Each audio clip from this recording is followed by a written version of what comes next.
Kwe Matampiak Wana Kisuk, Wayana Tusu Shinikat Natushie. All I said was, hello, my relatives, good day. My name is Wayan, aka Moon. I come from the Shinnecock Nation in Long Island, New York, and I'm a person that's in long-term recovery. So the important thing about coming to different communities is sharing your medicine. You see, my story is my medicine, and I share that with others because somebody did that for me. Somebody shared their story with me and took the time to help me to get to where I'm at today. One of the most important things about this is nobody's alone. You don't have to be alone.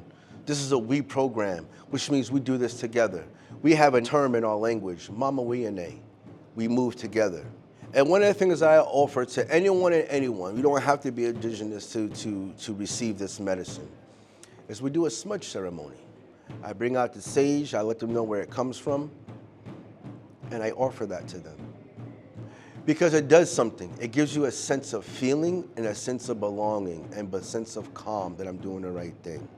You see, our ceremonies give us a certain feeling, a security that we receive from our ceremonies. It puts us into a good mind. And when we're in a good mind, we can accomplish anything.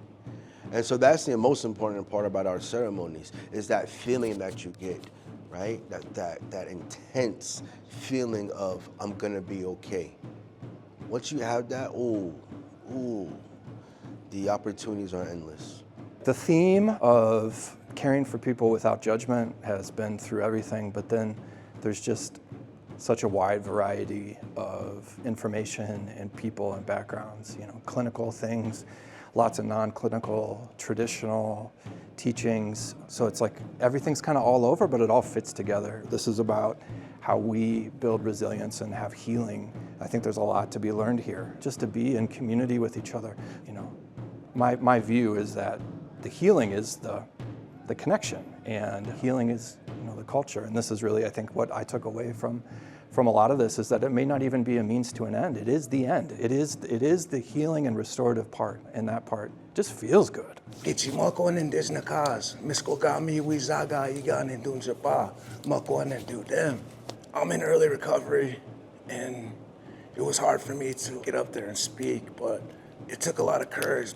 And seeing my family and my brothers and people like me out there in the crowd, it grounded me and it humbled me. I'm still learning though, it's a learning experience, but I encourage everybody to write their story down and just talk about it. Don't hold it in. Let everything out. I encourage everybody to get out here and get to know each other. We're a community. That's what it's about. We're all related. We should all be for healing and try to be a pillar in our community. That's what I'm trying to do with my life and my story.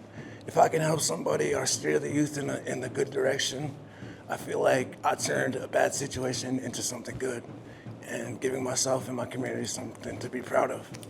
Over the years, the assimilation of the culture and everything as far as the European culture and the boarding schools, the abandonment of the language and the traditions of the Ojibwe have left a void in a lot of people, in a lot of people's lives. And unfortunately, addiction has become part of the pain that the communities feel. And I think that getting together and sharing ideas and solutions to move forward as a culture and as a people is extremely important. I am myself a recovering alcoholic. I've lost a lot of friends and relatives to alcoholism. I know that drugs are very prevalent in the culture. Seeing the impact of poverty and alcoholism and drug addiction is overwhelming. Programs like this make you feel that you're not alone in your struggle and nobody's above anyone else. There's an open dialogue. Your ego and your status or whatever you have, and last name, goes out the window when it comes to chemical addiction. And when you're involved in a community effort and a group of people that care so much about sobriety and well-briety, I think it really makes a difference. One of the things I know in my 30 plus years of this work, your foundation really matters. Wherever you start from and you start to build that foundation is what allows you to stay standing. If you have a strong foundation and you trip, you don't fall. And so having culture, like you have here in Red Lake, having culture like you have on a res, is a perfect place to start building that foundation. Embracing the things we sort of took for granted or we're not attached to as much, but coming back into culture. This is a great opportunity and a place I suggest people start because it's never going away. So if your foundation is based on your culture, it's probably the strongest foundation you can build.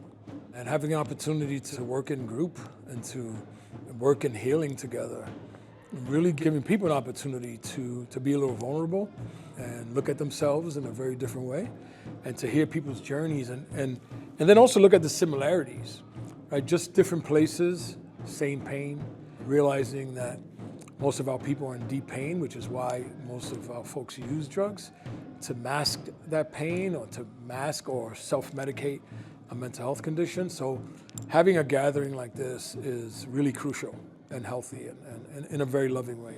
Recovery is beautiful.